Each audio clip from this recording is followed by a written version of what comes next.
Hi friends, எல்லாருக்கும் வணக்கம். நான் உங்கள் Kavi. Welcome to Kavithana media. எனக்கு இந்த வீடியோவில் எதை பற்றி பார்க்க போகிறோன்னா, ஒரு சூப்பரான ஹேர் ஸ்டைல் வீடியோ தாங்க பார்க்க போகிறோம். இது ரொம்ப டிஃப்ரெண்ட்டாகவும் ரொம்ப அழகாகவும் சிம்பிளாகவும் இருக்க போது அந்த ஹேர் ஸ்டைல் எப்படி பண்ணுறதுன்னு நான் அந்த வீடியோவில் வச்சுருக்கேன். எனக்கு அந்த ஹேர் ஸ்டைல் எப்படின்னு மறக்காமல் கமெண்ட் பண்ணுங்கள். சரி ஃப்ரெண்ட்ஸ், இதை ஃபஸ்ட் டைம் என்னோட சேனலில் பார்க்குறீங்கன்னா லைக் பண்ணுங்கள், ஷேர் பண்ணுங்கள், மறக்காமல் சப்ஸ்கிரைப் பண்ணுங்கள். நீங்கள் பண்ணுற ஒவ்வொரு சப்ஸ்கிரைப் தான் எனக்கு அடுத்தடுத்த வீடியோஸ் போடுறதுக்கு ரொம்ப யூஸ்ஃபுல்லாக இருக்கும். சரி ஃப்ரெண்ட்ஸ், டைம் வேஸ்ட் பண்ணாமல் வீடியோக்குள்ளே போகலாம். வாங்குங்க, வீடியோக்குள்ளே போகலாம்.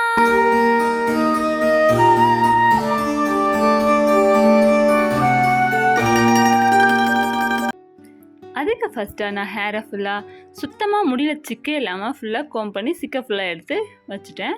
இதுக்கப்புறமா வந்துட்டு ஃப்ரண்ட்டில் வகுடில் இதை எடுக்காமல் ஃப்ரண்ட்டில் இருக்கிற ஹேரை மட்டும் எடுத்துகிட்டு கொஞ்சம் முடி ஃபுல்லாக ஹேர் இல்லாமல் ஃப்ரண்ட்டில் இருக்கிற முடியை மட்டும் எடுத்துகிட்டு நான் பின்னாடி ஒரு கிளிப்பு வச்சு செக்யூர் பண்ணிடுறேன்.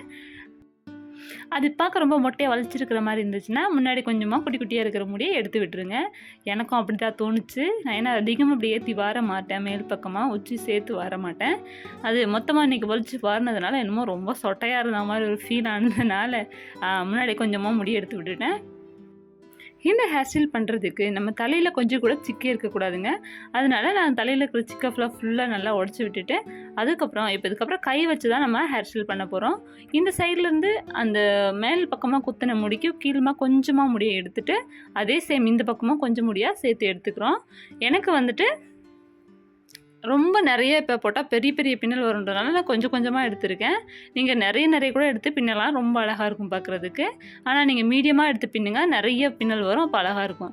அதுக்கப்புறம் வந்துட்டு நார்மலாக நம்ம 3 கால் பின்னல் பின்னுவோம் இல்லைங்களா, அதே சேம் தான். இந்த பக்கம் பாதி முடி எடுத்துகிட்டு அந்த கிளிப்பு குத்துறதுக்கு சென்ட்ரு பார்ட்டாக இருக்கும் இல்லையா, சென்டர்லேருந்து கொஞ்சம் முடியை எடுத்துகிட்டு 3யும் சேர்த்து பின்ன ஆரம்பிச்சிருங்க. பின்னிட்டு கொண்டு வந்துட்டு நல்ல ஒரு 2-3 பின்னல் பின்னதுக்கப்புறமேட்டா ஒரு பேண்ட் வச்சு செக்யூர் பண்ணிடலாம். நீங்கள் குட்டியாக லப்பர் பேண்ட் இருந்ததுன்னா யூஸ் பண்ணிக்கோங்க. ஏன்னா வந்துட்டு மேக்ஸிமம் பிளாக் கலராக யூஸ் பண்ணிக்கோங்க. கலராக போட்டால் கொஞ்சம் பார்க்க கொஞ்சம் நல்லா இருக்காது. ஏன்னா ஒவ்வொரு கலராக இருக்கும் இல்லைங்களா, அதனால் பிளாக்காக இருந்தால் நம்ம முடியோட கலர்லேயே சேம் அப்படியே மறைச்சிருக்கும், பார்க்க நல்லாவும் இருக்கும். லப்பர் பேண்ட் போட்டிங்கன்னா குட்டியாக இருக்கிறதுனால தெரியாது. இல்லைனா குட்டியாக இருக்கிற அந்த பேண்ட் இருக்கும் இல்லைங்களா, அந்த மாதிரி வாங்கி யூஸ் பண்ணிக்கோங்க. நான் இன்றைக்கி லப்பர் பேண்ட் தான் யூஸ் பண்ணுறேன். இதுக்கப்புறம் வந்துட்டு எனக்கு வந்து ரொம்ப டிஸ்டர்பன்ஸாக இருந்ததுங்க. இது ரப்பர் பேண்ட் போடவே முடியல. அதனால் இருக்கிற எல்லா முடியும் மொத்த முடியும் எடுத்து முன்னாடி பக்கம் போட்டுட்டு அந்த ரப்பர் பேண்ட் போடுறதுக்கு மட்டும் போட்டு அந்த இதை அப்படியே கம்ப்ளீட் பண்ணிடுறேன். பார்க்க ரொம்ப அழகாக இருக்குங்க. சிம்பிளாக இருந்தாலும் நார்மலாக 3 கால் பின்னல் தான் பின்னியிருக்கோம், ஆனால் பார்க்க ரொம்ப க்யூட்டாக இருக்கும். ஃப்ரெண்ட்ஸ், நிறைய ஃப்ரெண்ட்ஸ் வந்துட்டு நிறைய கொஷின் கேட்குறீங்க, என்ன ஷாம்பு யூஸ் பண்ணுறீங்க, என்ன ஹேர் ஆயில் யூஸ் பண்ணுறீங்க அப்படின்னு சொல்லிட்டு. நானும் ட்ரை பண்ணிகிட்டே இருக்கேங்க. என்னால் முடியல வீடியோ மேக் பண்ணி போடுறதுக்கு. கூடிய சீக்கிரமாக வந்துட்டு நான் வீடியோ மேக் பண்ணி உங்களுக்காக கண்டிப்பாக போடுவேன். அதுக்கப்புறம் நம்ம வந்துட்டு இப்போ பின்னணும் இல்லைங்களா, அந்த பின்னல் அப்படியே விட்டுட்டு அதுக்கு கீழேயாக இருந்துட்டு கொஞ்சமாக முடி எடுத்து மறுபடியும் இதே சேம் தாங்க அப்படியே ஸ்டெப் பை ஸ்டெப்பாக வந்துட்டு நம்ம பின்னல் பின்னிகிட்டு இருக்க போகிறோம். இப்போ அந்த பின்னல் அப்படியே உள்பக்கமாக விட்டுட்டு 2 சைடும் முடியை எடுத்துட்டு இப்போ உள்ளேருந்து சென்டர்லேருந்து கொஞ்சம் முடி எடுத்து மறுபடியும் 3 கால் பின்னல் நம்ம நார்மலாக பின்ன போகிறோங்க. ஆக்சுவலாக அது வந்து ஃப்ரெஞ்ச் ஃப்ரைட் இருக்கு இல்லைங்களா, அதே சேம் தான். பட் என்னால் வந்துட்டு லாங் ஹேர் இருக்கிறதுனால கண்டினியூஸாக பின்ன முடியாது. அதனால் இது புதுசாக நானே கண்டுபிடிச்சது. எப்படி இருக்குன்னு மறக்காமல் கமெண்ட் பண்ணுங்கள். ஒரு 3-4 பின்னல் பின்னதுக்கப்புறம் மறுபடியும் ஒரு லப்பர் பேண்ட் வச்சு நான் செக்யூர் பண்ணிடுறேன். அதே சேம் தாங்க, எப்பயும் போல் தான். முடி முன்னாடி எடுத்து போட்டுட்டு லப்பர் பேண்ட் வச்சு டைட்டாக செக்யூர் பண்ணிடுறேன்.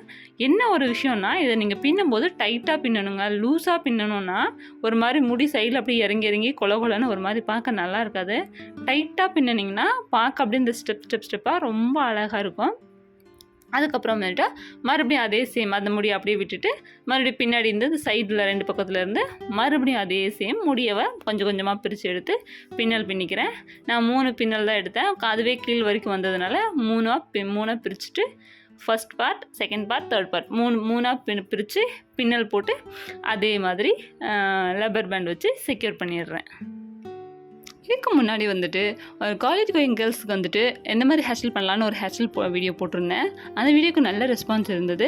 அதில் நான் ஒரு கொஷின் கேட்டிருந்தேன், உங்களுக்கு வந்து ஷார்ட் ஹேர் பிடிக்குமா, லாங் ஹேர் பிடிக்குமா, கர்லி ஹேர் பிடிக்குமா அப்படின்னு சொல்லிட்டு நிறைய பேர் வந்துட்டு எனக்கு லாங் ஹேர் தான் பிடிக்கும்னு சொல்லி கமெண்ட் பண்ணியிருந்தீங்க. ரொம்ப தேங்க்யூ. அப்போ என்னோடய ஹேர் உங்களுக்கு பிடிக்கும்னு நினைக்கிறேன்.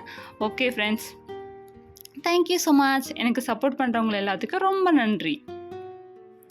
இதுக்கப்புறம் வந்துட்டு இது பேண்ட் வச்சு செக்யூர் பண்ணிவிட்டு நார்மலாக வந்துட்டு நீங்கள் இதுக்கப்புறம் இன்னும் மறுபடியும் கொஞ்சம் கொஞ்சமாக முடி எடுத்து நீங்கள் பின்னலாம். ஆனால் எனக்கு இதுவே கொஞ்சம் போதுமாக தோணுனதுனால நான் அதுக்கப்புறம் நார்மலாகவே 3/4 பின்னல் பின்ன ஆரம்பிச்சிட்டேன். 3ஆக முடியை பிரிச்சுட்டு அந்த சென்டரில் பின்னல் இருக்கிறது ஒரு இதாகவும் இந்த பக்கம் அந்த பக்கம் சைடாக 3ஆக பிரிச்சுட்டு நான் நார்மலாக 3/4 பின்னல் பின்னிட்டு கீழே வரைக்கும் பின்ன ஆரம்பிச்சிட்டேன். அந்த வந்துட்டு கழுத்து பக்கம் இருக்கு இல்லைங்களா, அந்த இடத்துல வந்துட்டு கொஞ்சம் டைட்டாக பின்னுங்க. லூஸாக பின்னனிங்கன்னா ஒரு மாதிரி முடி லூஸ் ஆகி ஒரு மாதிரி இருக்கும். டைட்டாக பின்னனிங்கன்னா அந்த ஹேர் ஸ்டைல் பார்க்குறதுக்கு அழகாக இருக்கும். அதுக்கப்புறம் வந்துட்டு ஃபுல்லாக கீழே வரைக்கும் உங்களுக்கு எவ்வளோ தூரம் வேணுமோ அவ்வளோ தூரம் வந்துட்டு பின்னல் பின்னிட்டு பேண்டோ லப்பர் பேண்டோ ஏதோ ஒன்று கிளிப்போ வச்சு அதை செக்யூர் பண்ணிடுங்க. நான் ஒரு பேண்ட் வச்சு நான் செக்யூர் பண்ணிடுறேன். முடிச்சுட்டு காமிக்கிறேன் இந்த ஹேர் ஸ்டைல் எப்படி இருக்குன்னு சொல்லிட்டு.